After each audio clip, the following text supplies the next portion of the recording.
welcome back to the Yoga Sizes show. This is Pan, your host. I have a special guest here today. She is Amena Apshori. She does self-confidence and self-esteem coaching with clients. And she mainly works with women, right? You work with women mainly? Right, women. Yeah, and so it's really exciting to have her on to talk about self-confidence and self-esteem. Is such a big thing for pretty much anything that you do. So thank you for being on with us today. And Thank you for having me here today. thanks. So let's start with your journey, how you started this, why you decided to go with this topic, these areas of focusing on self-esteem and self-confidence and working with women on this in this area. Well, this goes back to my own personal journey where at a time I did not have the sufficient self-esteem and self-confidence that a normal person usually has. So I used to have this thing where I used to put my validation, my approval on someone else's shoulder, and I used to want other people to like me, and for that reason I used to change the way I used to dress, talk, speak, walk, everything. I used to change a lot of things about myself in order to get other people to like me. I was not really happy in the way that I was because I wasn't loving myself from inside. I was kind of desperate for attention, and I wanted other people to like me. And to get other people to like me, I used to perform and I used to work really hard. For example, in case of my studies, I thought that if I study really hard, if I get really good grades, then my teacher's going to like me and she's going to be really proud of me. And just to make her happy, I used to study. So I used to have this thing in me where, whether it's with school, whether it was with relationships, whether it was with my family or my friends, I used to want other people to really give me that validation that yes, I'm worthy, yes, I'm valuable, and yes, I'm really precious and I'm valuable. But the thing is that kind of really hurt me because I wasn't being able to build that inside from myself. It didn't come from me from myself at that time. Then at one stage there was this dark time in my life. There was this rock bottom where I was in a relationship and I was actually cheated. And then he went on and my ex went on and got engaged to his senior's daughter. So for his career, he got engaged in an arranged marriage. And at that point, I felt really hurt and I felt bothered and I felt like my world was almost going to end. But then I also recognized that I moved on. I did not talk to him. I never contacted him again. I moved on from the situation with my dignity. And when I did that, I recognized that I do have self-esteem. I do have the confidence. I do have the self-love. And I do accept myself in a way that's when I recognized how much I actually love myself, because I thought he meant the world to me. I really loved him a lot. But once he went out of my life, there was this space created. And in that space, that's where I opened my eyes, really. That's where I got to know how much I love myself. That's where my self-love started building up from within. Or it was always there, but I started noticing it at that time. And from there, I started gradually taking care of myself a lot more. I started paying attention to my body, paying attention to my health, paying attention to the way I respond to different situations. I paid attention to my mindset. I paid attention to my fears, my struggles, my limiting beliefs or my blocks, the kind of things I had to overcome in order to get to a mental peace of mind. And so I really was patient with myself. I had more compassionate and I cared about myself a lot. So that's where the self-love came in. And from the self-love, I started valuing myself genuinely for who I am and not for what I can do for others, not for what I can give to others. And my validation that I was seeking outside, I got that from within me. And once I got that from within me, I recognized that it was always there. I just had to tap into it. So this is kind of like my journey. And from there, I started really building upon my self esteem, working on my self confidence to a place where I recognize that self confidence is literally something that if you just work on it and build upon it, it increases by leaps and bounds with every single win. So whenever there is a small win in my life, I start celebrating that. Whenever there is a small achievement, I don't neglect it. I don't go like, oh, that's nothing. I instead celebrate that. And so every moment I am pretty much celebrating anything, something at least, something definitely at least.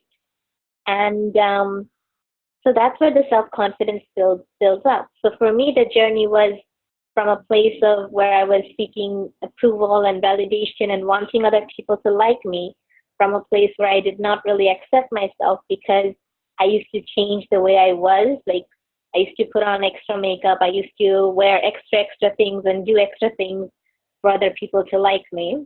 And from there, I went to this place where the only person whose opinion matters to me is myself. So, and once I got to this place of peace and a really happy mindset where I'm okay with where I am, I'm actually more than okay. I'm really happy with where I am. Then I started writing my own book, and that really made me pour my soul out, which made me feel even happier and more confident about my journey and where I am right now. So that's my journey. Okay. Great. Thank you for sharing your journey. And I can just like a big transformation from like, at the beginning, how everything started until now. So during the process of, losing your significant other, your relationship at that time, and from until now, the transition, like what are some of the things that you were doing to get there? And you mentioned the changes, but like, did you, for example, hire a coach, or did you do a lot of reading and like, lifestyle changes, like, things like that? Like what got you from there to here? Um, well, the day it happened, basically, it was an entire shock for me. So I was at a stage of shock. So the first thing I did was I spoke to people who I thought would help me, or who I thought would I could share with, or who wouldn't judge me. For me, these were my best friends, some of my relatives, some of my university friends. So I had some trusted people who with whom I could share with. So these were the first people that I talked to for a couple of days. And then I started looking at myself more because I could not be speaking about it 24/7. So the time that I was alone, I spent that time looking and focusing on myself. And that's where the self acceptance actually came. That's where the self love came from. So when I was looking at myself more, what I mean by that is I recognized maybe I'm thirsty, maybe I need to drink more water. Maybe I'm hungry. Maybe I'm in the mood for having Chinese food. Maybe I'm in the mood for having a pizza. So I started really tapping into whatever I wanted to eat and drink. So it was the lifestyle changes, and also and I started eating more healthier. And the more I ate healthier, the more it gave my brain this message that I'm worthy, I should eat healthy, I should stay well, I should sleep on time, I should wake up on time. So that's another lifestyle change that I implemented. I did go jogging for some time. I connected with nature as much as I could. I had a pet, so if that counts. So I had a pet. I had a bird. So yeah. So I connected with animals and nature as much as possible, and I took time out. I actually got a lot of time to spend on myself, and the changes that happened were I really loved myself throughout the process. So I started getting more firmer when it came to boundaries. I always had boundaries, but sometimes I could not keep them. So that it was a medium thing for me. But after that, I became very strong in what I will tolerate, what I will not tolerate, what I will accept and not accept, what I can do for someone, what is not allowed. So I started really getting firm more on my boundaries and definitely no to people pleasing. That was something I completely let go of. And like I mentioned, the validation thing, it was not from outside anymore. It was completely from myself. And another thing that I did, lifestyle changes, I really kind of changed my habits as much as I could. I did that consciously, and I started building towards where I want to go. Like, for example, it was my studies, and I have finished my degree right now. So at that time, it was my studies, focusing on my studies, focusing on my other work. I did do some journaling. I did some manifestation exercises. I did. I wrote some. I wrote about my feelings and the fact that he's not the end of the world. The fact that he's not with me, not the end of the world. So there is someone else out there for me, and I really tapped into this belief that you can manifest your soulmate, and you will, and that I choose to believe. Most importantly, the transformation that took place was a mindset transformation. That I let go of fears, I let go of struggle, I let go of scarcity mindset, and tapped into this abundance mindset where I felt like I can have it, I can do what I want, I can be with whoever I want, I can be whoever I want. So I tapped into that more. It was a practice, and I still do it. I have to be really consistent in. I love it. That's awesome. And it's really amazing that, all the tips that you provided and then the things that you tried are working. And also hearing, like, you hear other people have success with this type of practice as well. So for me right now, because I'm thinking it could probably happen to other people too. Like, I'm confident in certain areas, and then at the same time, and then I'm not confident in other areas. And at times where I used to be confident in that area, and somehow not anymore. So how would you kind of work with people who are struggling with confidence in one type of thing versus the other? Okay. So, in my opinion, as far as confidence goes, I think it's about being an alignment. Like at in the past, you could have been comfortable or confident in something, and right now you just don't connect with that. It could be. It could be that you don't find that particular thing comforting anymore, which is why it's not you don't find confidence in there anymore. So I think it really goes with what you're comfortable with and what is really in alignment with what you believe in.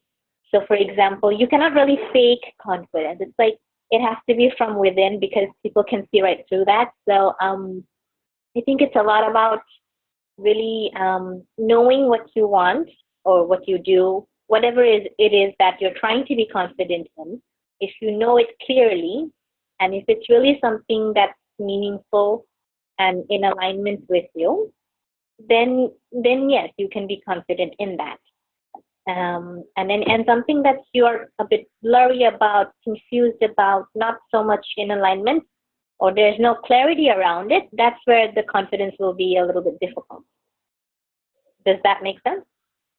Yes, it does. You mentioned a really important point of clarity and alignment. So when it comes to clarity, how does oneself gain the clarity for that particular thing that they need to work on in order to, yeah. Okay, so clarity. So how does clarity come, right? So that's the question, right? How does clarity come? Okay, so I think clarity is something like, so there's two scenarios. One where it's really confusing and you could be pulled in like 10 directions at the same time. That's not clarity. And if that happens, then what you want to do is really, first of all, what I would do in such a situation if there is a lot of things going on, if I'm really overwhelmed, if I'm really confused, and there's no clarity, for example, in such a situation, what I would do is, what works for me is that I like to get really quiet. I literally like to take a nap because that works. So I'd say really give the brain a little bit rest. give the brain a little bit of recharging time. And once that's done, then I would like to write it out on paper, as lengthy as possible, as much as possible, in as much details as possible. The reason for that is it's like the brain dump. So whatever confusion is going on inside the brain, it just gets dumped. And once that happens, once it's out on paper, so at that time it's easier to see which things are a priority, like which things mean something to me, and which things are something that I feel like I'm doing it for someone else, or something that I feel like it's not for me, it's not important, or it's not important right now at the given present current moment. So these are some ways you could filter what's important to you, what's your priority, and choosing on our priorities, we find our clarity. That works for me. Awesome. I actually have been doing that as well, and it's helping. So that's good that you mentioned that. Um, so for with your clients, what are some of the common self-esteem or self-confident issues that you're helping them to deal with? Um, well, a lot of clients come to me when they have a confusion in what they want to do, basically. That is their passion. So, like, it's like I'm really, really multi passionate. I have so many passions. How do I get clear? So that's where they kind of share their thoughts, share their ideas, and then we come to a clear, concise goal setting pattern for them. So that's one of the ways. The other Another way is that they feel really overwhelmed, really stressed, full of anxiety. They feel like, oh, this happened to me so many years ago, and this is why I'm really upset. So we work on those issues, and then we dig deep in. We do the inner work, and once we do the inner work, we recognize what's been holding us back. That is the mindset, as I mentioned. So that's the mindset transformation that really happens. Is that we find out what was going on with them for which they're holding back, and we release that so that they're able to move forward. So it's like pretty much mainly mindset based, a lot of like counseling type of thing, a lot of like talking and Yeah, like, oh, okay. So how long do those sessions usually run for? I do them for 6 weeks. 60 minutes? Uh, Oh, 60 minutes, 6 weeks. 6 weeks? Yes, Oh, okay. and Oh, 60 all right. minutes. And you do one-on-one and group sessions as well? Yes, I do group sessions as well, and one-on-one.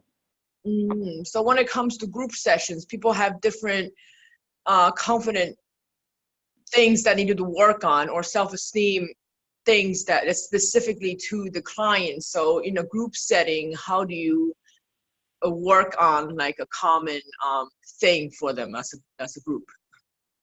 Well, in the group session, there's this question answer session type. There's this live Q&A, so they get to ask all the questions. And even in the group sessions, there's two one-on-one calls, one at the beginning and one in the middle. So those are specifically tailored to them. And as far as the self-esteem and self-confidence generally goes, for a huge percentage, you could say that it's usually a common area. And so I do go live on my group session. So when that happens, it's usually a common area which every woman needs to work through. So say, for example, a woman is struggling between her masculine and her feminine. Say this is woman A. Another woman is pretty okay in her feminine, but she's overwhelmed with her work, or she's confused with her work. That's woman 2. Say woman 3 is again overwhelmed and stressed about something else. I could tie down all three of them into a common area where they are all three of them are struggling. That is, their root is pretty similar. So even though they're different people and struggling with different issues, but the root is pretty similar. So it is coachable in group sessions as well.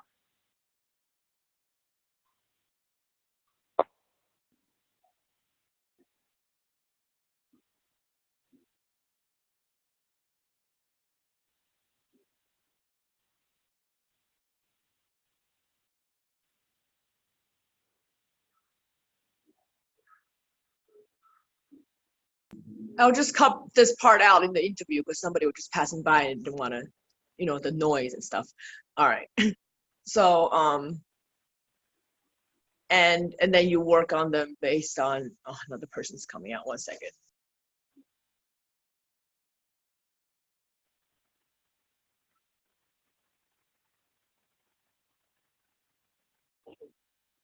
Great. Now I lost my train of thought.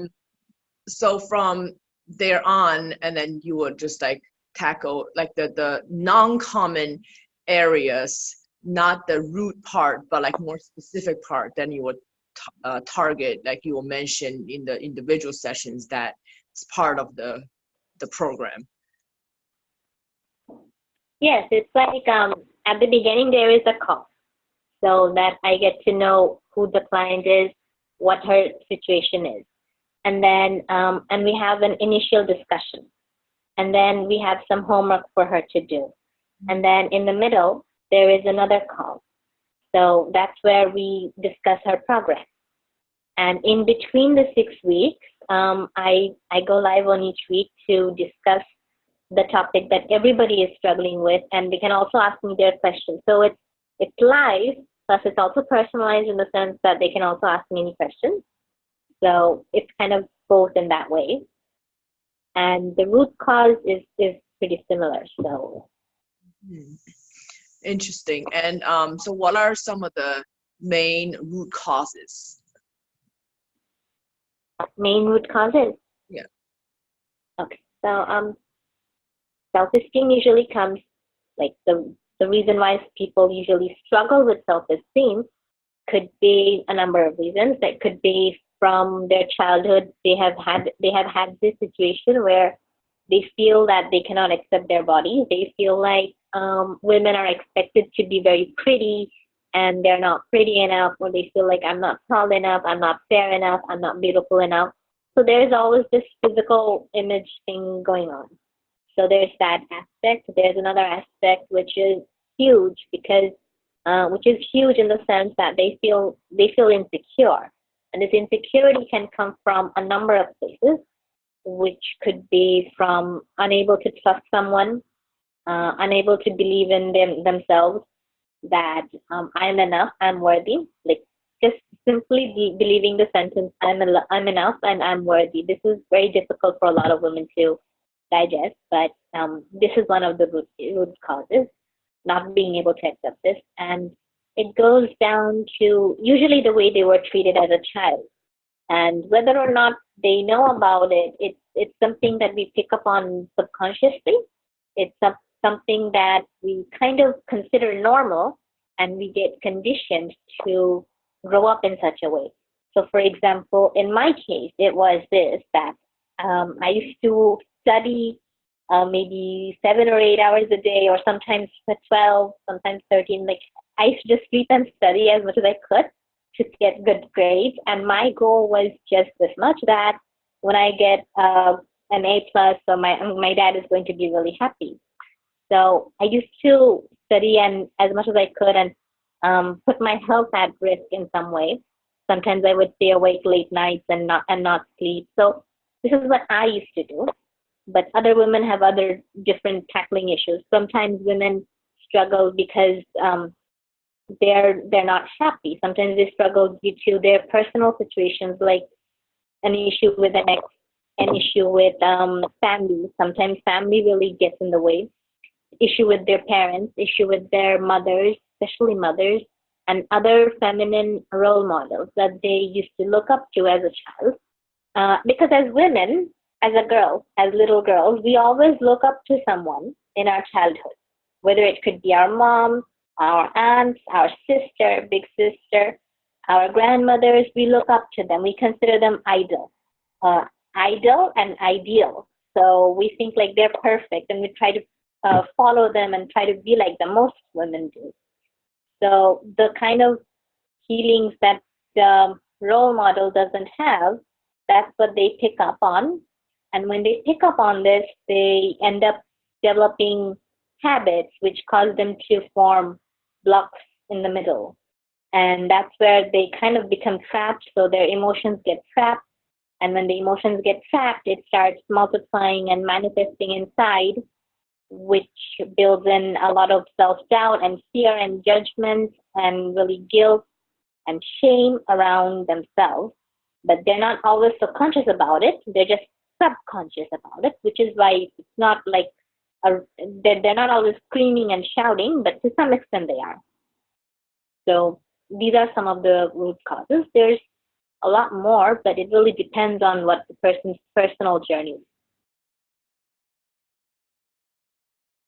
All right, so it's a great point that you mentioned from like the subconscious level and the conscious level. So for people to bring out their subconscious level to their conscious awareness, they will follow the steps that you've mentioned before, like journaling and eating healthier, things like that, right?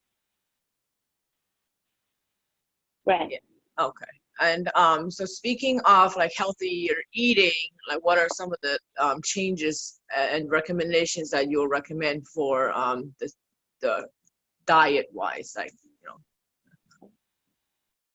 Um, for me, what personally worked for me, and this is very casual advice or recommendation, that is staying hydrated all the time, really just drinking water and having juices, having more vegetables, more fiber, more greens. I like fish, so fish for me. And so just eating healthy in a sense that whatever foods really feed your soul, whatever foods really, so there are some foods which are the life force energy. So, which are the life energy forces, that is. So these are some food which feed your energy in a positive way. So, and it could vary from women to women, but in general, the common ones are water, milk, like milk really does that. Water, milk, sometimes chocolate, because chocolate helps you feel much happier. There's actually a medical reason behind that, but I'm not sure exactly why, but chocolate helps. So these are some foods, but other than that, it's just really taking care of yourself and not eating too much junk food, or not knowingly going for things that you know are not good for your body. Those are good ideas. So for like people that have um sensitivity to dairy, so would Mm-hmm. the same effect be if they have dairy-free drinks like almond milk or coconut milk? Would that be the same effect as milk, regular milk? Well, I think that it like you see the milk or the almond milk or any of these don't have as much of a credit as much as the internal mindset does. So, for example, life force energies can vary from person to person. So, if someone's not good with dairy, if someone's not good with a particular food, she can always change that. She can always go for something that feeds her soul, that is actually good for her.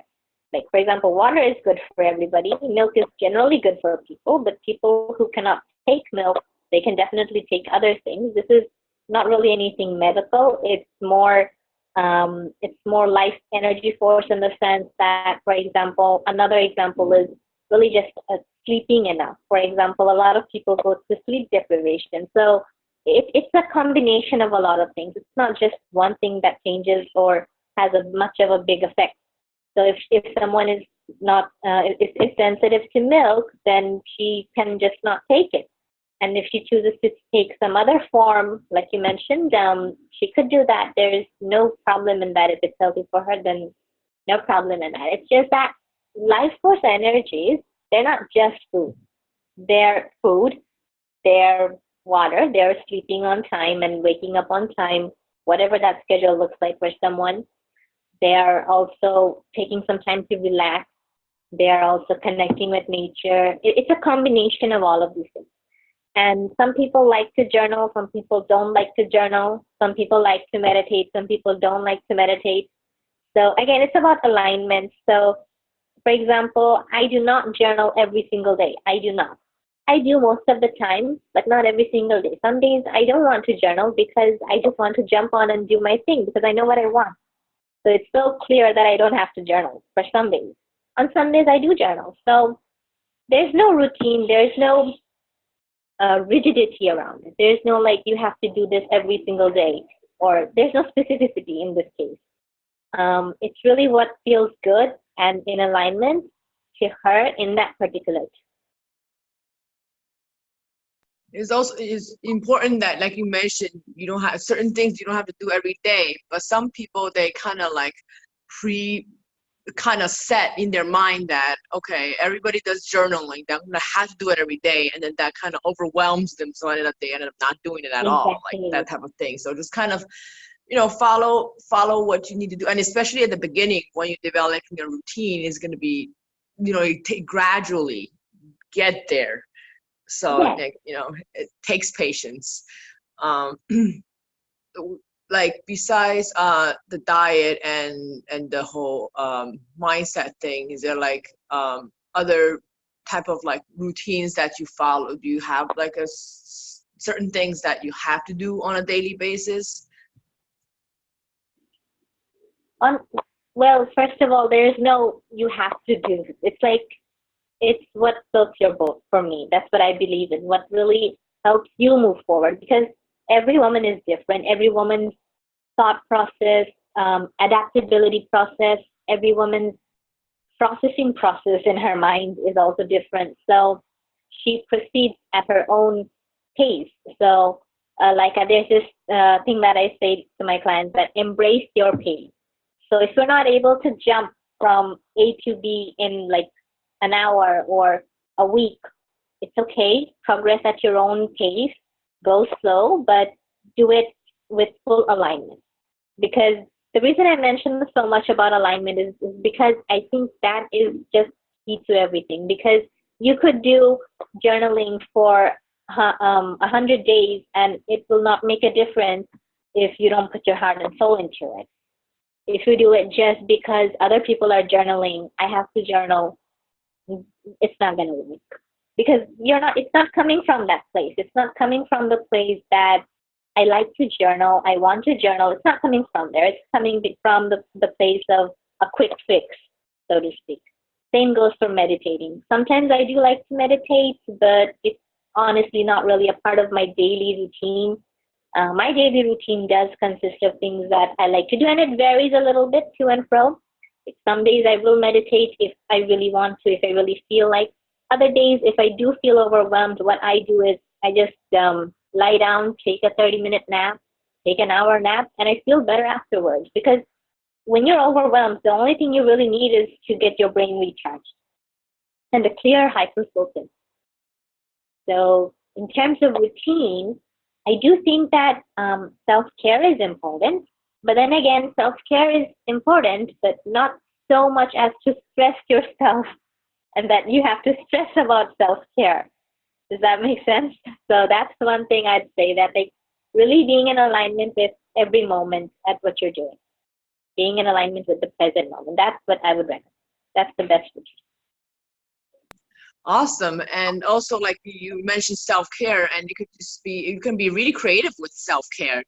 I see, you know, articles like 50 different self-care activities that you can do. There are books on like tons of different self-care things. Like try different things and see which one works for you. And, you know, you can just try for one day. If you don't like it, then switch it up. Like, you know, it's still all part of self-care. Yes, exactly. Like there's so many different ways, and literally anything you do that feeds your soul, that's self-care for you. Okay, If you right. if And you like it, if you enjoy it, if it's passionate for you, then yes, that's self-care for you. definitely. So we've been talking about how to work with people who are not very self-confident, who are not very, who don't have very high self-esteem. But what about people that are way overconfident, or way their self-esteem is like beyond, like, you know, just too much, too much. So how, and but they're not aware of that, and then they kind of is almost like people are like, okay, let me just, it's kind of like a backfires on them. So how would you deal with people that have like too much of that trait? The thing is, I believe that there should be a balance of everything. Too much of anything, whether it's too much of self-confidence or too much of self-esteem beyond a certain point or beyond as much as considered normal, I think that's not a really good place to be at because one, it's not natural, and two, it's gonna be overwhelming for that person. Three, that the person's gonna come across as really arrogant, or the person would come off as kind of rude and would be imbalanced in terms of their emotions because it's overconfidence. So they would have their emotions would be really imbalanced. So they would come off as um, they would show different kinds of emotions that they generally don't want to show. So they would reveal a lot of sides of themselves, which would need further on healing. So, for example, if someone is extremely super overconfident, he or she is going to come off as, I'm the best, I'm the best and everything. So the thing is, there's always room for growth. And if someone is not growing, then it's like a river, for example. Water is always flowing. So if any river does not have water flowing, that means that's stagnant and that water isn't fresh. So it's just like a river. So we're always moving, we're always growing, we're always open to expansion, we're always evolving. I believe that. And someone who has a lot of confidence, having confidence is awesome, it's great, but having it beyond limit, that would mean that would kind of put them in an arrogant place. And that also is not a healthy place to be in. So in that case, even if they don't, if even if they're not aware of that, other people will be like telling them, okay, maybe, especially like friends and family who are more close to them and to be able to trust them, that they can be able to share that with them, and then maybe that'll bring the awareness and start making changes like the journaling if they want to, or doing certain self-care things, or maybe like do personal development and stuff like that, or hire a coach, right? Like so that they can work on that if they realize that and they notice that a change needs to be made, otherwise it could impact their social life or career or whatever. So, what I think is, as far as I've seen people, if people are extremely confident, like whether at a point where it's not healthy, the problem is not going to be that they're overconfident. That's not going to be the problem. The problem is going to show up in other different forms. For example, it could show up in their relationship with their spouse. It could show up in their relationship with their kids, with their parents, with their family. So the problem would be coming up in different relationships or would be coming up through different interactions. So it's not their personal over self-confidence, so to speak, which would be considered the problem. It would be something else. So they would be causing harm to a different situation, a different scenario, a different relationship, a different um, situation overall. So it would create more problems in a different place. And say, for example, in case of a relationship, if someone is extremely overconfident, it would affect her relationships with her man, with her family, with her children. And this would cause her to feel somewhat unfulfilled. Now, it could look different for different women, but she would feel unfulfilled in some way. So that's how it would show up. And how she could transform from that would be, so like I mentioned, it would not be her over self-confidence which would be addresses the problem because she won't even know it. So the problem will show up in other ways. So she'll try to solve that particular problem that comes up. And she would go through the transformation process for that. So she could hire a coach, she could do journaling, she could write it out, she could do meditating, depending on the level of depth of the problem or whatever arises because of her being that way. Sometimes it's not too much. It's really it just dissolves with time. Other times it creates a huge disturbance. It could lead to divorce. It could lead to children growing up in a way that's not healthy, mentally not healthy. So it could lead to that as well. So these are the things that could happen. These are some good points you brought up. Like, yeah, I could definitely, yeah, I could see that it shows up in other things, like behavior-wise. And maybe like the whole relationship thing, maybe that person is overly confident with this person, but then when the relationship changes, and she might not be that The confident dynamics will anymore. change. Yeah, yeah. So it all depends on the energy, like, right? Like working with people, working with Right. nature, working with different things.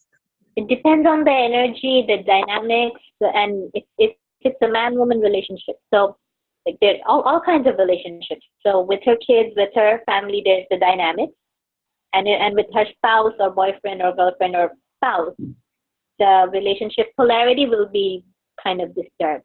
So there's this masculine and feminine energy where the masculine and feminine, there has to be polarity between. So it's not 50-50, it's polarity. So it's opposite. So there is attraction and chemistry and all these things. So that there will be no balance there if she's super over extremely confident. Very interesting. Um, so I know you shared a lot with us already. What are some of like the final tips that you would give to everybody that's listening? Like some takeaways that you've learned over the years in your experience. My biggest tip would be to really value yourself as a woman, as a person, as an individual. Learn to love yourself for being yourself and not for what you do for someone, not for what someone else does for you, not for the things that you can provide, not for your actions or your performances. So love yourself because you're yourself. So love yourself for being you and really connect to your body because the feminine energy, I also coach on feminine energy. So feminine energy is a lot about connecting with the body, connecting with our intuition, connecting with alignment, as I mentioned. So it's really about being in complete, full alignment. So find out what alignment looks like for you, and that's how you would get clarity in whatever you're looking for. And this is what I would say. And to build your self confidence, I would say do the things that you really enjoy doing, find out your passions, and go fulfill them. I love it, love it, love it. All right, so how can people reach you if they're interested in working with you? I have my Facebook group, Embrace and Glow with Grace, and I also have my website, which is www.amenaapshori.com, amenaapshori.com. And yeah, so that's the way to contact me. Awesome. And also, if you mention yoga sizes, you can get a really special deal. So if you reach out to her, mention yoga sizes, and then just, yeah, that'll be great. Yes, there will be a 20% discount for anybody who mentions yoga sizes. Awesome. Thank you so much. I'm learning a lot, and I'm sure my listeners, anybody that listens to this podcast, are going to benefit a lot from this episode. So thank you so much. Thank you so much for having me, and I'm glad to be here. Thank you.